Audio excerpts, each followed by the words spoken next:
Papež Frančišek je tudi danes zjutraj, ko je maševal v kapeli doma Svete Marte, v središče svoje homilije postavil Svetega Duha. V srcu vsakega apostola je klic, ki primora, spodbuda, ki se ji ni moč upreti, da bi vzel svoje življenje in ga podaril Kristusu, oziroma še več, da bi ga pokoril zanj. To je bil ogenj, ki je razvnemal srce svetega Pavla.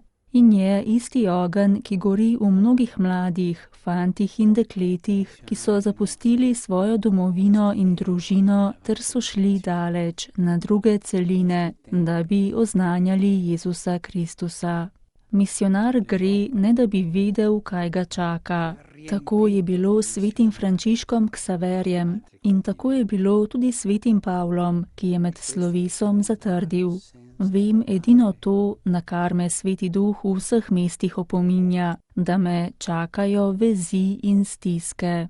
Misionar ve, da njegovo življenje ne bo lahko, a gre vseeno naprej.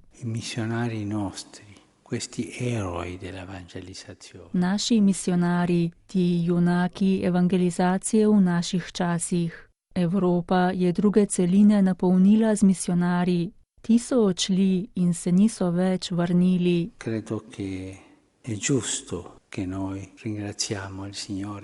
Mislim, da je prav, da se Gospodu zahvalimo za njihovo pričevanje. Prav je, da se veselimo teh misionarjev, ki so resnične priče. Predstavljam si, kako je bilo v njihovem zadnjem trenutku, kakšno je lahko bilo njihovo slovo, kakor Ksaverjevo. Vse sem zapustil, toda splačalo se je.